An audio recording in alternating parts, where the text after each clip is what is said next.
Live streaming, we offer live streaming options for this meeting. You can find the link on our webpage under Find It Fast, or going directly to www.ysd7.org/board meetings. There are two options today for public comment. The first option is for comment on agenda items only, and the second option toward the end of the meeting is for all other topics. There are two documents to sign if you would like to speak tonight, a sign-in form and the guidelines form. Also check with Barb if you need to utilize those documents. If you are interested in past meetings, you can find the link on our webpage to the Yakima School District YouTube channel to view past meetings that were recorded and posted there.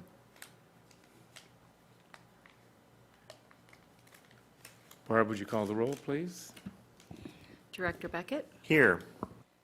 Director Rice? Here. Vice President Villanueva? Here. President Walker? Here. And Director Navarro Jr. is excused. Yes. And if you will rise, please, Director Rice will lead us in the Pledge of Allegiance.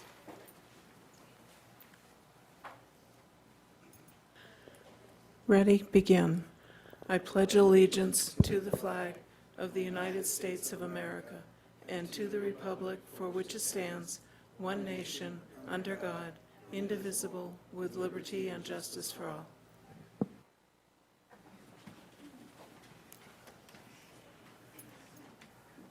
Thank you. And I believe we have the taped land acknowledgement. Today, the schools of the Yakima School District rest on the ancestral lands of the 14 confederated tribes and bands of the Yakima Nation. The people of the Yakima Nation inhabited more than 12 million acres. Across Adams, Benton, Chelan, Douglas, Franklin, Grand, Kittitas, Cliticat, and Yakima counties. Today we honor the Native people who are tied to the land through history, legends, and cultures. We acknowledge their descendants who live in the world today. We thank the caretakers of this land who have lived here and continue to live here since time immemorial. An acknowledgement is a simple, powerful way to show respect.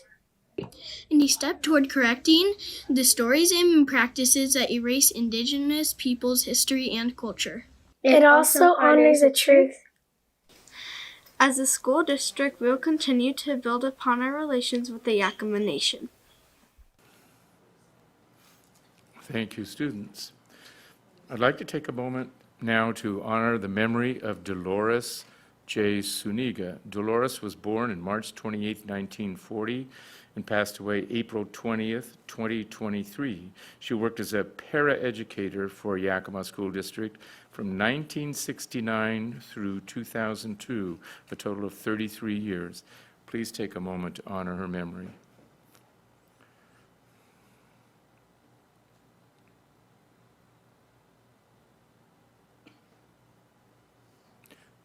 Thank you.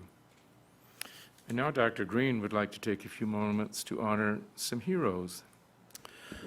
Thank you, President Walker. I would ask that Josh Holliday and Joel Buffum, would you please stand in front of us here? Step up to the table, put you on display. All right, President Walker, members of the board, those out watching the live stream here, it's with great pride and admiration that we acknowledge the heroic life-saving efforts of Joshua Holliday and Joel Buffum. These were two individuals whose quick thinking saved the life of a young athlete during the WIAA small school state track and field state championships. It was during a moment of intense competition and excitement that an unforeseen medical emergency occurred with a young athlete with a pre-existing heart condition, as she suddenly collapsed. And without hesitation, these two gentlemen here in front of us sprung into action, and they recognized the severity of the issue and demonstrated exceptional composure and acted swiftly to provide immediate assistance. So their prompt response, along with their knowledge of CPR and first aid, played a critical role in stabilizing the athlete's condition until professional medical help arrived, and their commitment to the well-being of others is something that we all simply need to recognize their bravery, compassion, selflessness. And at this point, you see the picture up there. I think we can all take a lesson from this. We got to really look at what kind of hats we're wearing when we go out, because you're going to be in front of a lot of people with that picture up there for a long time if you save somebody's life. That must be it. That must be it, yeah. So just in concluding here, it's important for us as a community to recognize and honor the outstanding efforts of Joel and Josh here. Their actions are really a testament to what we hold dear as our district, and that is caring about one another, looking after students, our students and other students as well, and taking care of the welfare of them in our community. So we extend gratitude to the two of you for your heroism and for embodying the spirit of community and compassion and saving the young life, and that's definitely inspiration to all of us. They will be honored at the City Council meeting on the 20th of this month during the same time that we have our next board meeting. So they are making the circuit, and I spoke with the city manager today, and he's excited to have you at that event. So certainly thank you. And I don't know if board, do you have any questions for our two gentlemen here or anything to follow up on? Any questions or comments from the board? I just want to say thank you. The fact that you had this moment in front of, I don't know how many people, probably 1,000 or more, were in the stadium, and you didn't even slow down. It was just right, you knew what to do, and because of your quick thinking, that young athlete has many years ahead of her. So thank you for everything that you do on a daily basis to keep our students safe. And I'd also like to just thank you for being in the right spot at the right time and knowing exactly what needed to be done.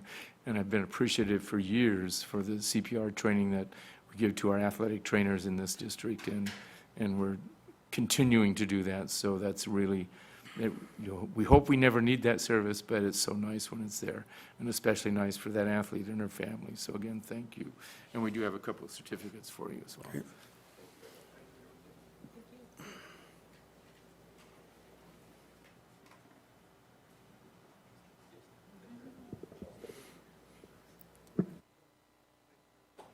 Thank you.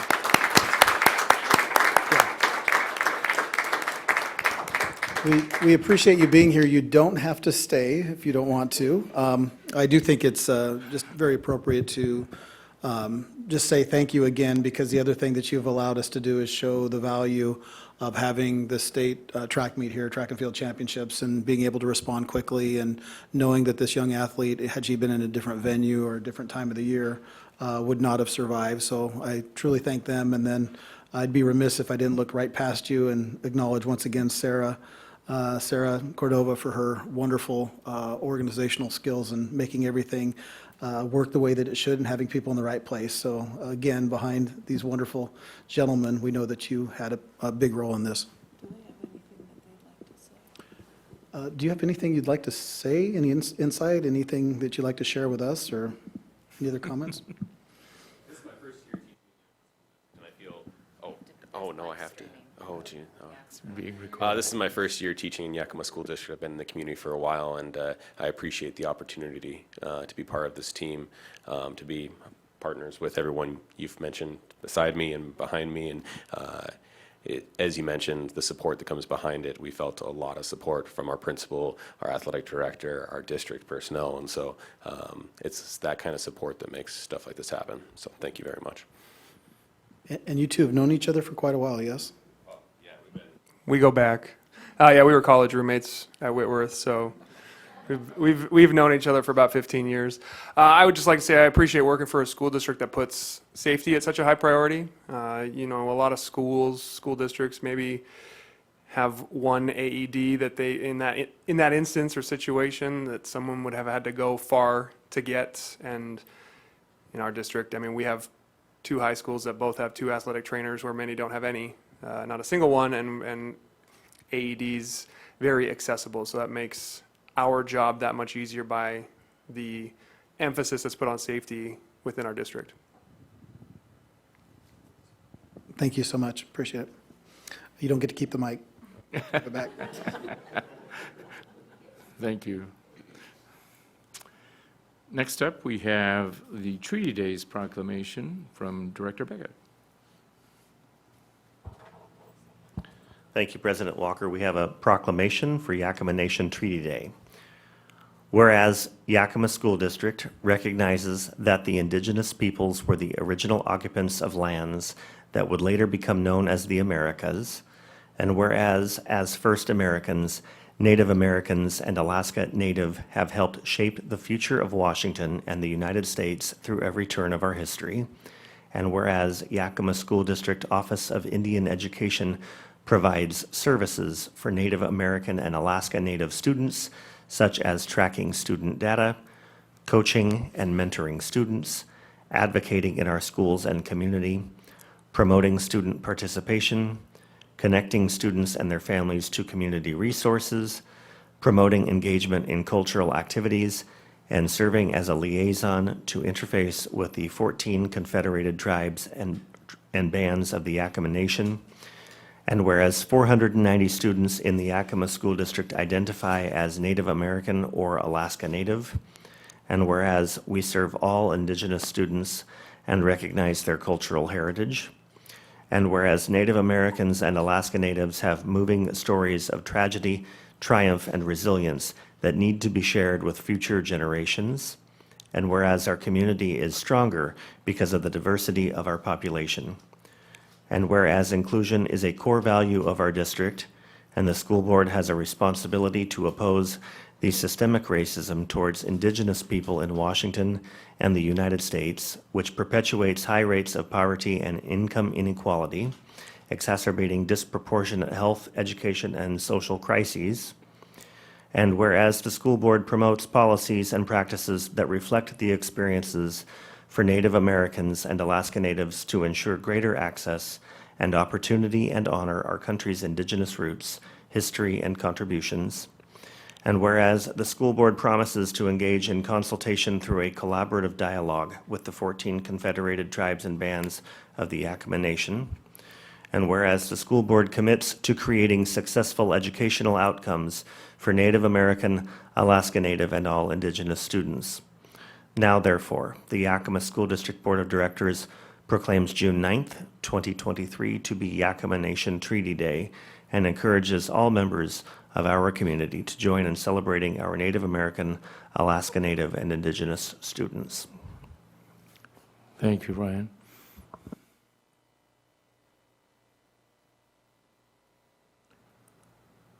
Now we have time for updates from members of the board. Do we have any updates? I don't know if the rest of you received an email from WASDA today. There is a virtual training series on June 14th at 2 o'clock on school safety, school safety, threat assessment, and bystander reporting. If you'd like, I can forward this to you. It's free to school board members and to superintendents. I don't know if that interferes with work schedules or not, but I expect that following the virtual event, that it will be accessible online.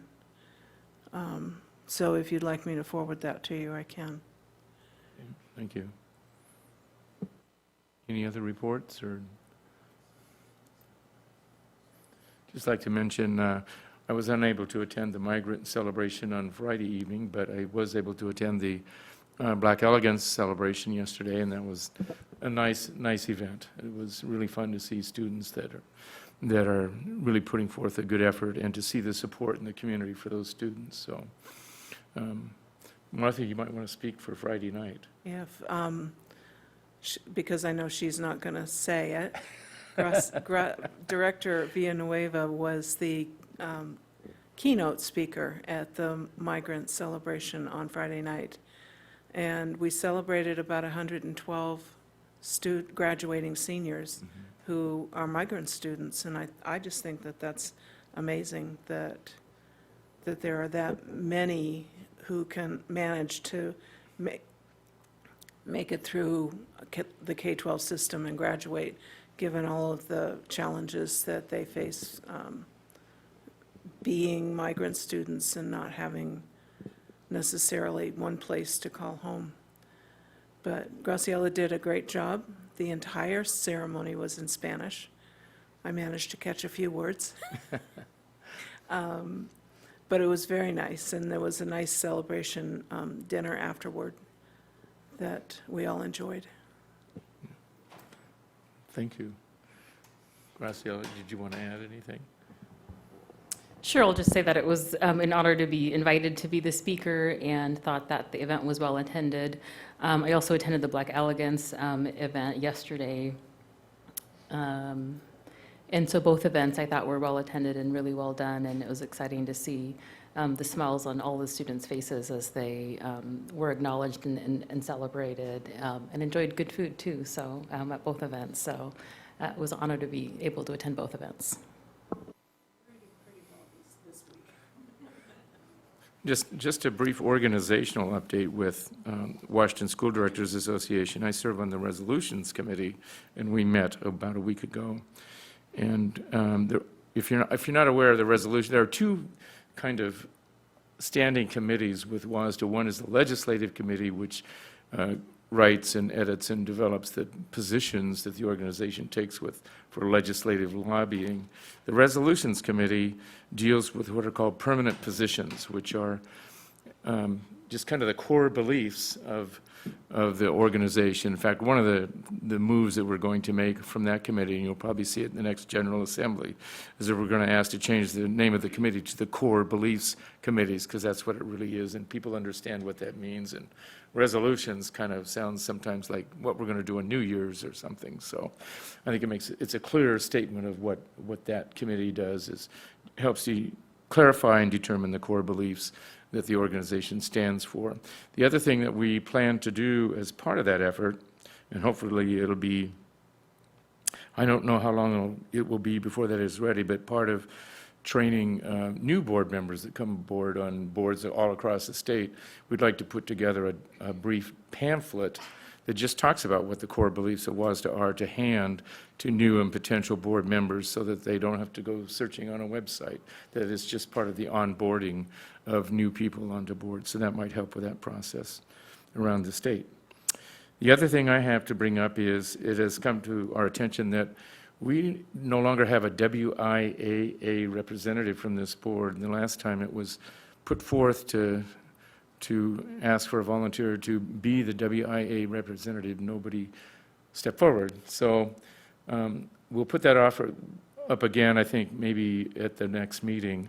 So think about it. If no one's willing to step up, I'll take on that role. But I think we miss something, and we sometimes miss on some key deadlines or information by not having a representative to the WIAA directly from the board. So we need to take care of that. So consider that. And then I thought maybe that's coming up in future agenda topics. Were we going to have a handout with the draft of the board retreat agenda? Okay, we can do that then. We can do that the next meeting. Yeah. Okay, that's all I have on updates from board. Dr. Green, do you have our superintendent's update? President Walker, I do have a superintendent's update. I have some topics listed on our content here in board docs. I do feel a little compelled to yield my time to Vice President Villanueva to share her speech in Spanish, but I'll stay with what's on the schedule. First and foremost, our June character term or character word of the month is focused, which is a state or condition permitting clear perception or understanding or pay particular attention to. And the trait is career and college ready. By way of reminder, we do share an equity definition with our state School Administrators Association, they having adopted our definition, which is the condition that would be achieved if one's group's membership no longer predicted in a can't even say it. The condition that would be achieved if one's group membership no longer predicted in a statistical sense how one fares Equity is the outcome, not just access to opportunity. And I do feel it's important to keep that front and center as we have numerous students on our Student Voice Council that continue to work towards creating measurements for our equity policy, as well as working on the student voice policy. Moving through the agenda here on the superintendent update, I would like to invite Aaron Chaplin up to share some news, and I'll not give much information, but it's about voices. So without stealing her thunder, I'll just pass it directly to Aaron. Aaron? Thanks for having me.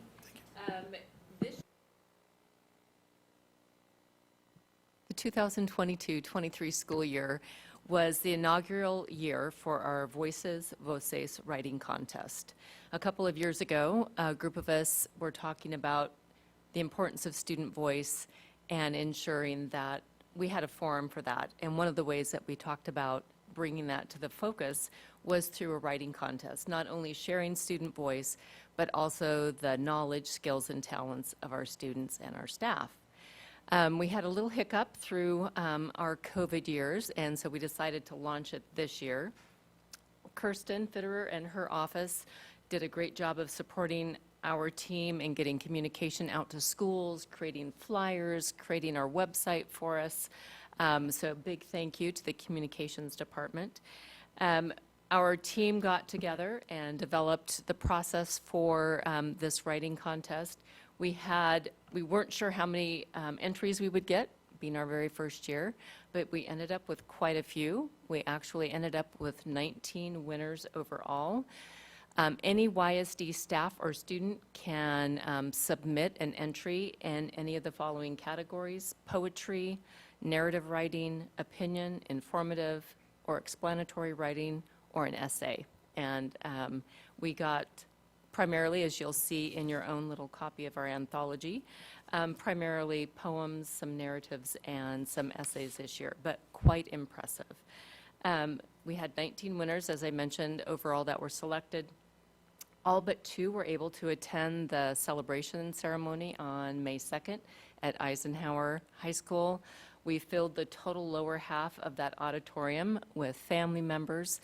Parents and family members were so excited to be able to share in the celebration of their students' writing, and just were totally thrilled that we honored their students. Each of our winners received a copy of their anthology. Parents all wanted to know if we were going to sell extra copies, which we weren't, but they all received that and a certificate. Our own Dr. Rodriguez was our MC. If you haven't seen her in action, she is marvelous. And then our writing committee was there to present the awards and the anthologies to all of our winners. And we're super excited to see this grow each and every year and continue to be able to honor our students' talents and their voices, along with our staff. So I hope you enjoy reading through the anthology, and we are planning on adding a new anthology every year, so you'll end up with quite a collection over the years to come. Great, thank you. Happy to share with the board that wonderful news, and that we're acknowledging the work of our students, and appreciate, Aaron, your work to make this a reality. Thank you so much. By way of announcement to the board, we do have graduation parades that are scheduled upcoming. This is where our graduating students at the high schools dress in their cap and gowns and go back to the elementaries and middle schools from where they, graduated, in essence, and walk down the hallway, and you have all of the elementary and middle school kids out there acknowledging that their own have achieved graduation and will soon be walking down the aisle in the Sun Dome. So that is an opportunity if you have some time during the day, and we can get that date out to you, so you could really go to any of our elementary schools and see that here coming up in the very near future. Also, the board does recall, we did take a field trip at one point during a board retreat and went to Barge Lincoln to look at the mini pitch and the partnership with EarthGen. We have again partnered with the Ray Foundation, the charitable branch of the Seattle Sounders, and EarthGen once again. And they, right now, they actually finished up the exterior planting of trees and landscaping around the asphalt that is now at Martin Luther King Jr. So we'll have some before and after photos when that project is completed. But the mini pitches are not in place yet. The asphalt is there, but they do need to finalize and put the finishing touches on what that will look like. So we're excited about what's happening or what continues to happen in our district with those partnerships and providing opportunities not only for our students, but for community members to use those facilities after hours in many cases. I have two other items that are shoehorned in here during the superintendent update. The first is a minimum basic ed requirement compliance and district survey that I've asked Dr. Darling to address.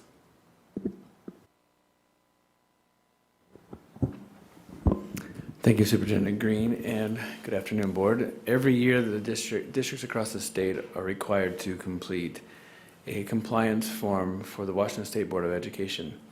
And so one of the checkboxes that we are required to check is that we provide you with a copy of the survey, and that we also keep it so for auditing purposes. So for lack of better terms, you've been served. We might rephrase that. Okay. We have met the compliance component of this survey, and it is there for, he approved it already. I told him I was going to say that. And it's there for your reading pleasure. So thank you. We do encourage you to take a look at executive content and review that document at your leisure. If you do have any questions, we'd be happy to address those at a future meeting, but certainly wanted you to have access to that. And then lastly, during the superintendent update here, I do want to share something, but before I go into this last component, I just want to acknowledge Mr. Murrieta, who is not here today, but he is here today. So this is a vacation day for him, so he came in to share some information, and I'll just go ahead and excuse him after this update, but I felt that it was necessary to share with you in the community just some information around our YPTA membership. You may have recalled in our last board meeting, we did have some YPTA members that came here and sharing some displeasure about some reconfiguration of jobs and what that would mean for them. Since that time, there has been a concerted auto message campaign of which many members were a part, both within our school district and outside of our school district, facilitated by WEA. And in receiving those messages, the information that came forward warrants at least some further explanation to the board so that you really have the opportunity to ask some questions and feel comfortable given some of the statements that were made.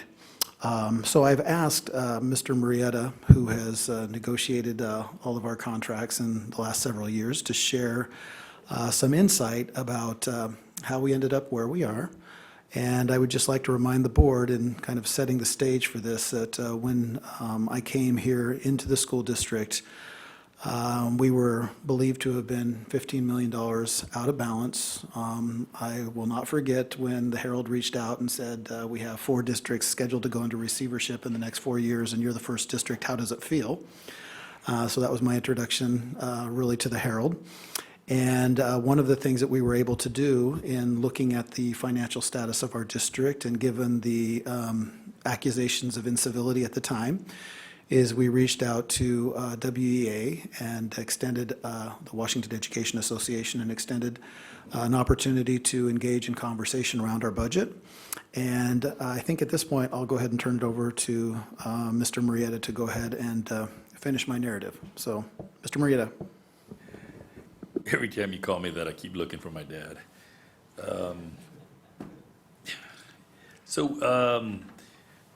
I'd like to refer to all of our unions that work with us as labor partners, because without their membership and our employees doing the work, there's really nothing for us to lead as far as that work is concerned. But being a partnership, many times it's like a marriage, and you have your ups and downs. And I just want to point that out, because at times, and I think like last month, there is an expression of displeasure with some of the decision making that we're making.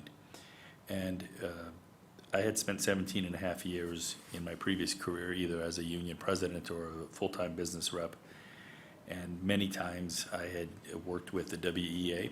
So immediately coming in here and hearing the forecast of being 15 million out of balance for that first year that our administration was going to work with everybody, it just seemed right to reach out to WEA. All of their affiliates came to YSD here in October, and they sat down and they gave us their assessment of what our budget was and how it had been worked. And one of the things that Marie Canis had pointed out to us was that she had felt that in the past we had what she called the political budget. There were bodies accounted for and positions that were supposed to be filled, but that the district had not filled them, and she expressed that they had not filled them consistently. We do appreciate the fact that they pointed out some areas for us to look into, and throughout the course of that 2019-2020 year, we had discovered some anomalies in areas where we could improve. And so with that said, we have. And now I'm very proud to say that the budget that we put together each year, we try to fill. There's almost any given time of the year where not every single position is going to be filled. But we no longer say we're going to hire 2,000 employees and only hire 1,800. And so with that, there was a statement that was made in the communication regarding, I think it was 13 additional OSG positions. And I had advised Trevor on that, and this is really my mistake in me pointing this out. Yes, we had shifted some positions from YPTA, but I assumed that what they were saying was we shifted these to OSG, and that was not the case. We actually, as I went through and tried to figure out where we are in comparison to today to 4 years ago, we have 19 additional OSG positions than what we did before. And as a matter of fact, I can go through this and give you a detailed accounting if you would like. But what I would say to you is that with those 18 additional positions that we created, 9 of them were filled from the district themselves, which took union members that were in the different various unions to fill the unrepresented position, and then created backfill positions for their memberships to be able to move up, say from a level 4. If the person was a 3 or a 2, they now can apply for and receive the 4. So out of those 19 positions, 9 people were promoted, 18 people altogether were able to step up and move ahead. Out of those positions, 5 of them were security officers. And we used to use we still do have an agreement this year with Yakima Police Department for 2 school resource officers, but we used to have 8. Next year, we're not going to have any. Stacy Locke, through her foresight, saw what was coming with changes in some laws, changes with the way that police had to interact with the students, and we've created our own security force. And so those officers are unrepresented, and they too are OSG. They too at any point in time can choose to be certified or ask to be recognized, and at this time they have chosen not to. But with that, I also want to point out that 4 years ago we had 36 counselors. Today we have 41. We had 9 nurses. Again, Stacy, today we have 18. School psychologists, we only had 25, and today we are down 1. We have 24. We had 0 social workers. We now have 2. Our YABS, which is Yakima Association of Building Services, every time somebody would leave, they would not refill the position. We were doing what was called short shifting, and our buildings were not being properly cleaned, and things were kind of a mess. We had 75 positions back then. Today, we now have 100. YPTA, the group that is saying we're not handling things correctly, had 111. Today, they have 129. So as they point out the other groups that have grown, I think that it's disingenuous to not point out that everybody has grown and the reasons why we have grown. They were invited to the table. They did have different representatives today than they did 4 years ago, so not everybody was here. But I think it's fair to say that the district now makes every effort it can to fill every position we have, and that everybody has benefited, but mostly our students. And with that, I'd be remiss to say that we also have 10 additional directors than what we had then as well, because I assume that will be our next position that they're going to be pointing to. So I feel very comfortable with the moves that we've been making. The school is more than just teaching, and as somebody who's never been a teacher, I hope this comes out the right way, because I am not, we have about 1,000 members of that bargaining unit, but we also have 1,000 other support services, whether it is cleaning the buildings, maintaining the buildings, the directors who determine what direction we're going to move in. The YPTA members provide a valuable support service. There's 129 of them, 18 more than there were 4 years ago. So with that said, I'd be happy to answer any questions or give you more specifics. But I just think that in light of everything that was going on, I wanted to make sure you had the correct information in front of you. And again, none of this would have taken place had we not reached out to and received the help from WEA in pointing out where we had issues and where we needed to correct them and fix them. And so I think there's just a few people that maybe forget about that at times and not quite put into perspective what's happening in this moment. So with that, thank you very much for your time, and I'll answer any questions you have.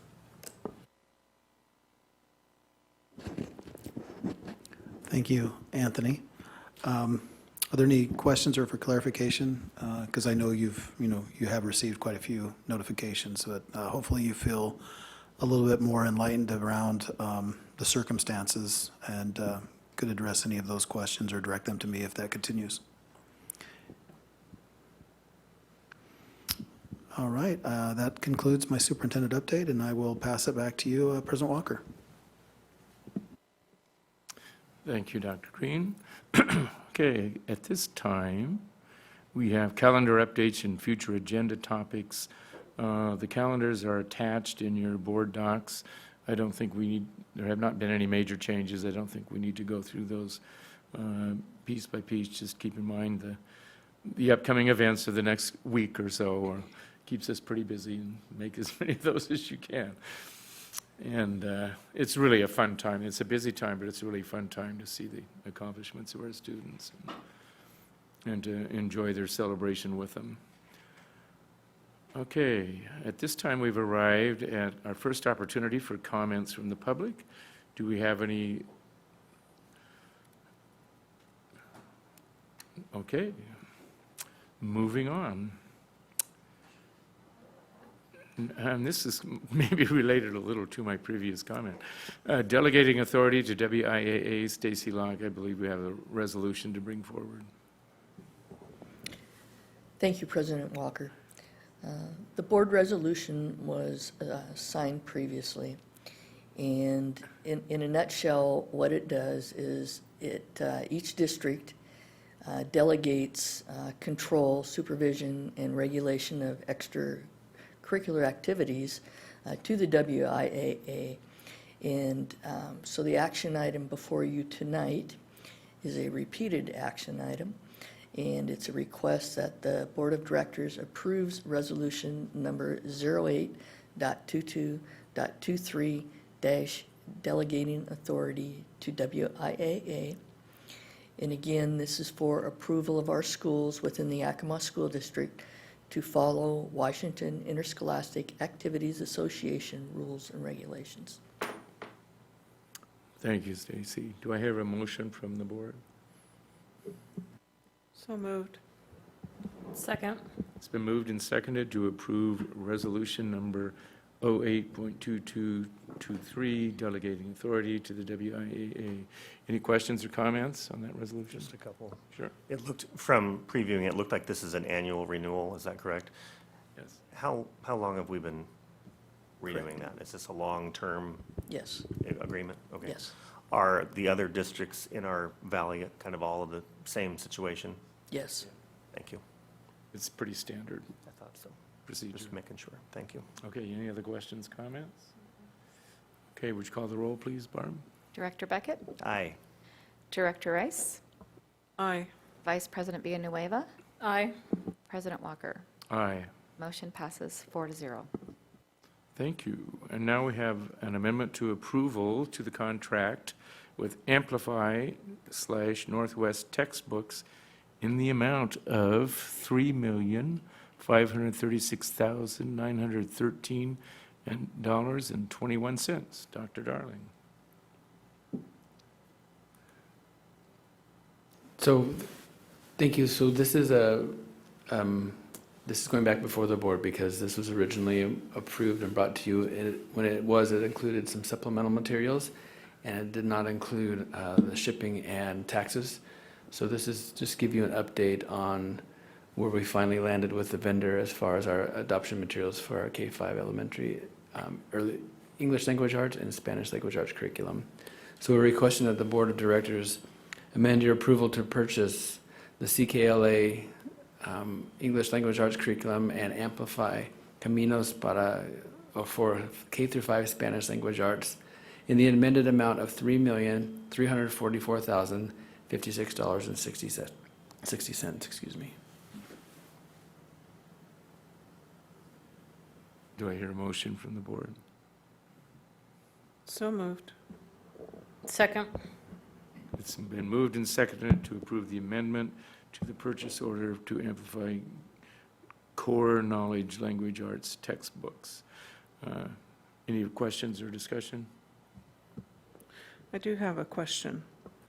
The amount that we've got here, I don't think is the same amount that you read. Could we check on that? I heard a different amount he read as well. So I'm looking at the amount.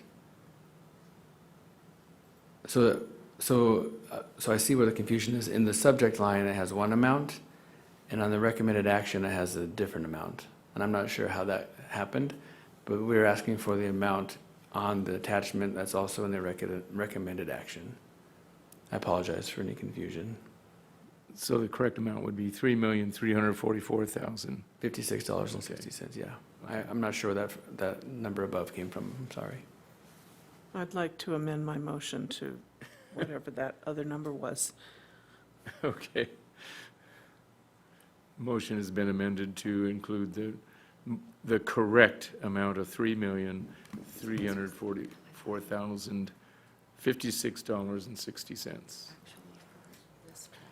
My only comment is really that, when we were presented with this last month, a couple of us on the board expressed concern that we hadn't had a chance to, be briefed or aware about the purchase or the curriculum, in general. And we were under the impression at the time that we needed to move it forward quickly because we were going to be delayed in getting it into the hands of our staff if we didn't do that.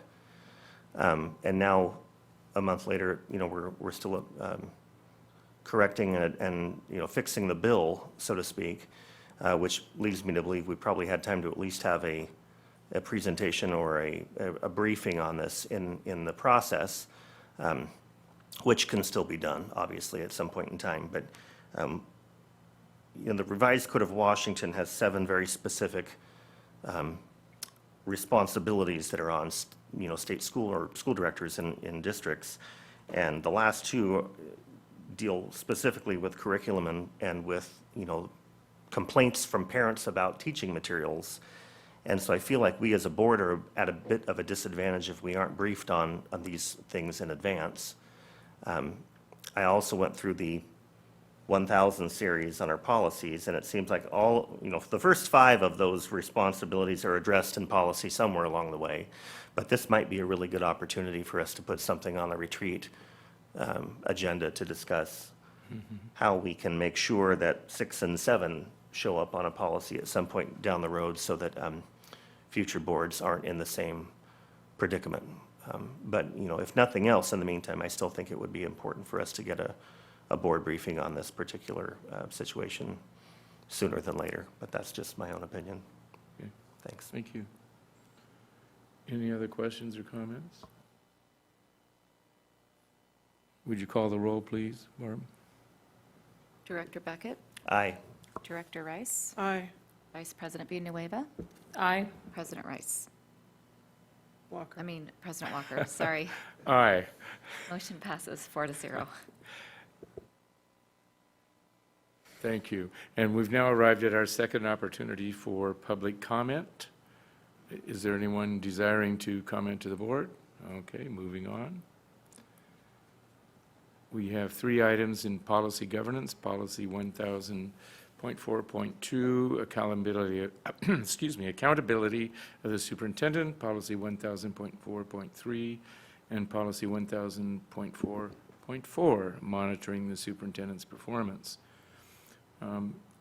Is there anyone of the board that would like to summarize policy 1000.4.2? Remember, we no longer need to read it word for word, but just to summarize the content of that policy. And then a survey monkey will be sent out tomorrow. I can summarize that if you'd like. Thank you. 1000.4.2, the superintendent is the board's only link to operational achievement and conduct, so that all authority and accountability of staff, as far as the board is concerned, is considered the authority and accountability of the superintendent. Okay. Any questions or comments from the board? Any recommended changes? Okay. Moving on to 1000.4.3. Do I have a volunteer to summarize this policy for us?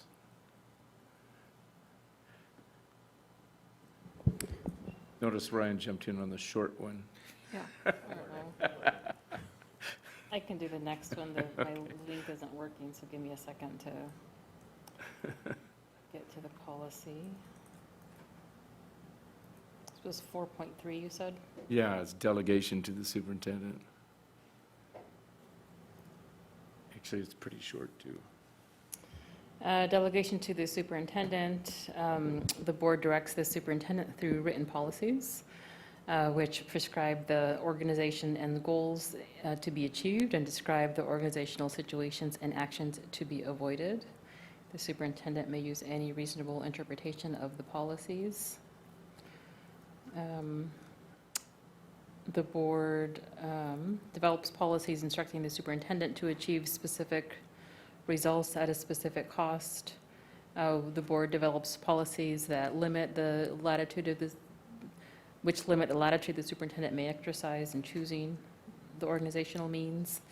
The superintendent can use any reasonable interpretation of end goals and executive limitation policies. The board will make the final determination as to whether the superintendent's interpretation is reasonable and in compliance or making reasonable progress. The board may change its end goals and executive limitation policies at any time. Any questions, comments from the board?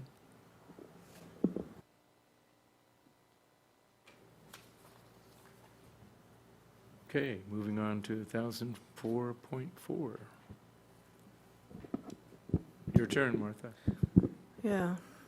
I haven't figured out how to make this thing zoom, so I'm struggling with this.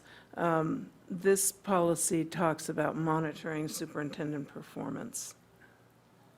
And it goes into the various ways that the superintendent, the board monitors the superintendent's performance.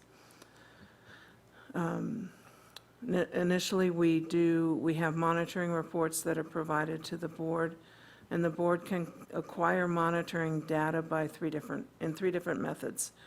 By internal report, which is what our monitoring reports are. By external report, which would be some external entity reporting back to the board on the superintendent's performance.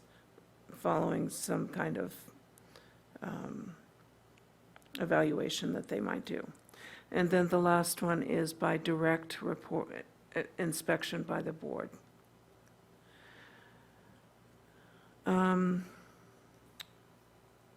I can't read this, it's so small.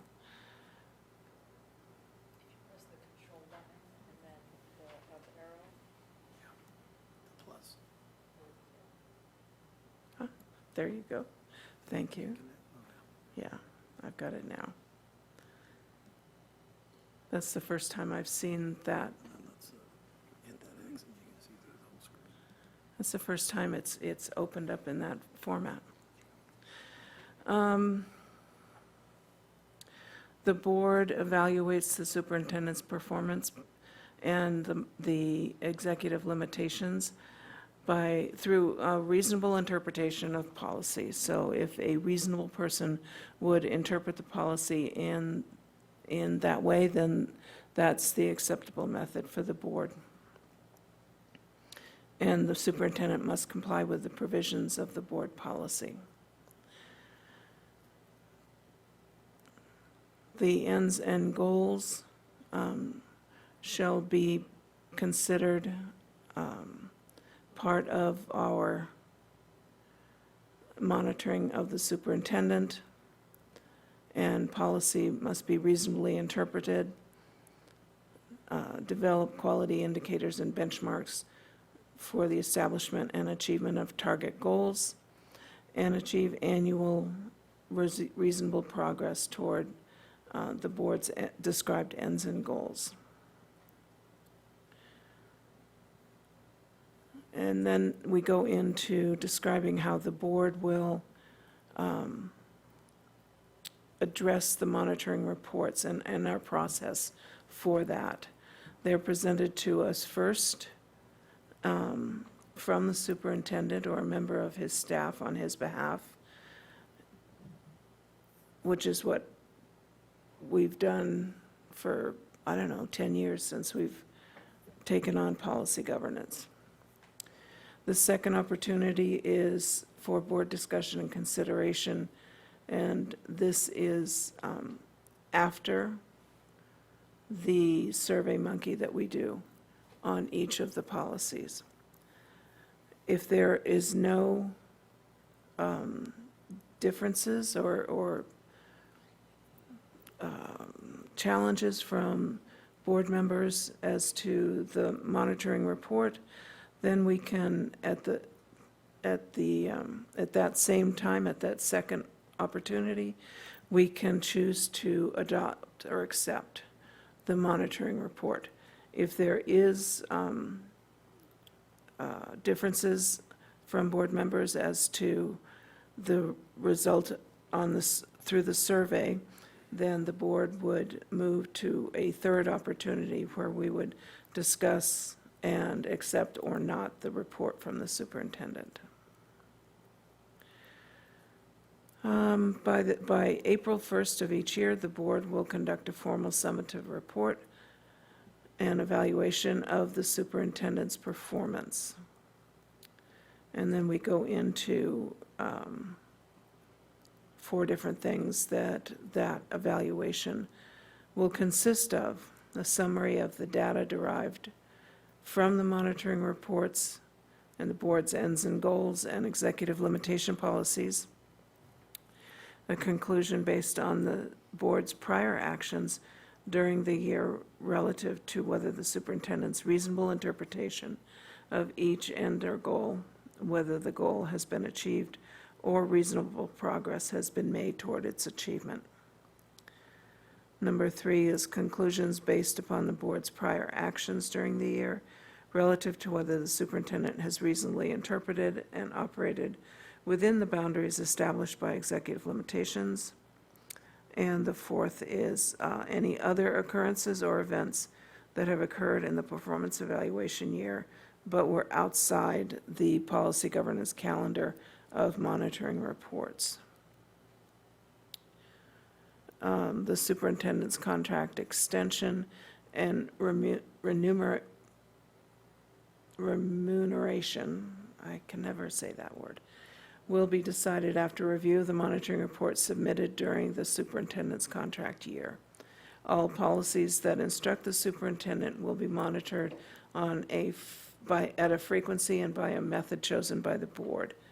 The board can monitor any policy at any time by any method, but will ordinarily depend on a routine schedule. And then we list the various policies, 1.0, 2.0, 2.1, 2.2, 2.3, 2.4, 2.5, 2.6, 2.7, 2.8, and 2.9. And then finally, all employment decisions related to the superintendent remain the sole discretion of the board. Thank you, Martha. Any questions or comments? I would like to add that this process, it's in the policy now, and the policy is understandable, but I think it's fair to say we've had struggles sometimes implementing in a timely way and in a clear way that everyone understands. And it is on the agenda for our retreat this summer to take a look at how we do this process of evaluation. So I think it's fair to say we probably don't want to make any decisions on this policy now, but do that work this summer to clean that up. And so that's what I would add at this point. Any other questions or comments? Okay, and like I said earlier, the Survey Monkey will come out on these tomorrow, I believe. And when will it be due, Barb? I had it in there, sorry about that. Let me scroll down. Oh, I hear, it's in here, yeah, Yep. due back by Monday, June 12th, in preparation for the business meeting on June 20th. Okay, so it gives you a little time. We're not quite so rushed with this one. Okay. I believe there is a need for executive session today. Is that correct? Yes, we have need for a 15-minute executive session. The topic is potential litigation with legal counsel present. Okay.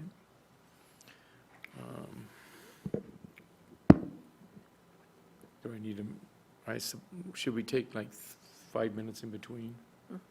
Okay, so we'll meet in the, We need a motion first. yeah, we'll need a motion, and then we'll meet in the conference room, or the So professional library. 5 o'clock or 5:05? 5:05. Okay. I move that we adjourn to executive session for the purpose of possible litigation. Potential litigation with legal counsel. with legal counsel to begin at 5:05 in the library And how much time do you anticipate? 15. 15 minutes? for 15 minutes. Okay. Second. It's been moved and seconded to move to executive session at 5:05. All in favor? Aye. Aye. Opposed? Okay. We'll see you at 5:05. Did you see?